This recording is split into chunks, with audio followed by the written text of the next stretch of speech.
If this season couldn't get any better for the TCU Horned Frogs women's basketball team, well, you're wrong. Fans are gathered here outside of the Schollmaier Arena, cheering them on as they head to the Sweet 16 in Alabama. They're facing a familiar foe, number 3 seed Notre Dame. This is a team that they defeated earlier in the season. As they prepare for the team to walk out, fans are ready with purple pom-poms, signs, and of course, wearing their TCU purple. As TCU community members gather around to support the Horned Frogs, students are also gathered, cheering loud, and obviously dressed in purple and a crown to support our women's basketball team. What can you say about the success of the team and how it's driven them to be a dominant force in this March Madness tournament? You know, I've been a student. This is my 4th year here, and we've been waiting for this, and we knew it was coming. And we're so excited. My Saturday is shut down because of this, and it's so exciting. I've been coming to these games as long as I can remember, and again, the energy here is phenomenal, and the energy on Sunday was phenomenal, and I just can't believe that it's here, living in the moment, and it's so amazing. No, absolutely. And you know that they say it's hard to beat the same team twice. TCU did that with Baylor 3 times this season. We're facing a familiar foe in Alabama. What do you have to say about as TCU enters their Sweet 16 match? We're going to be their first loss and their last loss. As the team prepared for the March Madness tournament, our very own Delana Cepeda sat down with Emma Agnes Unopu, who's been a crucial player and actually led in scoring in the round of 32 game against Louisville. Here's Cepeda with more. Right off the bat, you've had a crazy season in many good ways. Obviously, it's been a great season, but how are you feeling just overall with everything that's happened in the past few weeks? Yeah, I would say definitely excited. I would also say nostalgic. Like, this is the last season for a lot of us seniors on this team. So I think we're ready. We've had like 2 long weeks of just practice, so everyone's ready to, excited to get out there. And this isn't your first time here. So 2021, you went all the way with Stanford. What's it like to be back?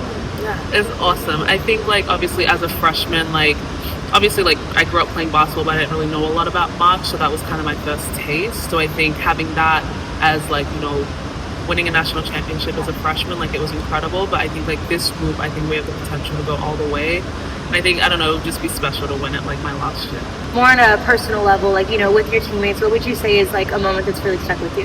Yeah, I think the group is, obviously we, gelled together really well on the court, but I think off the court we've had a lot of, fun moments where we've done a bunch of game nights together, and I think getting to see the competitiveness of each other outside of the basketball court, and it's still the same when we're playing Uno, things like that. It's just the same vibe. For you personally, outside of the team, but just looking back on your personal growth and your development and your achievements so far, how do you feel? Yeah, I think definitely the 2 years I've been at TCU, I've seen a lot of growth in myself in terms of I came into college as a very confident basketball player. Maybe I probably confidence got knocked a little bit at Stanford, and then I think Mark has done a really good job of rebuilding that up for me. And I think I'm just sort of, for me, when I step on the court, the word that we put into my mind is fearless, and I think that's how I'm approaching these next couple of weeks. And just take me back to the Big 12 championship game. You're at Baylor, you're not here, you're not at home, you don't have your home crowd. What was it like in those final seconds of the game when you kind of knew we did this? Those last minutes on the court, waiting for the buzzer to go off just so you can celebrate. What was that like? Yeah, I would say words can't really describe. As soon as I guess I don't know what the last possession was, but as soon as that happened, I was on the other end of the court, and the way I ran and leaped and jumped onto my team, it was awesome. I think it's people talk about how hard it is to beat a team more than once in the same season, and for us to have done that on their home crowd with so much on the line, I think it just really speaks to how far we've come as a group. And overall, we've talked about the achievements, we've talked about the successes, but what do you think is next for this team? This organization has grown so much as a whole, from the student section to the fans to the team itself and the history that y'all have made. Where do you see the team next? Beyond NCAA March Madness, but just in general? Yeah, I'd say TCU becoming one of those big names in women's basketball. I think obviously we have the Dallas-Fort Worth area. It's a perfect location. I think the community is very involved in sports, especially women's basketball, and we obviously have an incredible coach with Mark Campbell, and he's got a contract extension. Yes. So I think that I see TCU becoming one of those big names. Alongside UConn, South Carolina, I can see TCU being up there. Yeah. And what's next for you?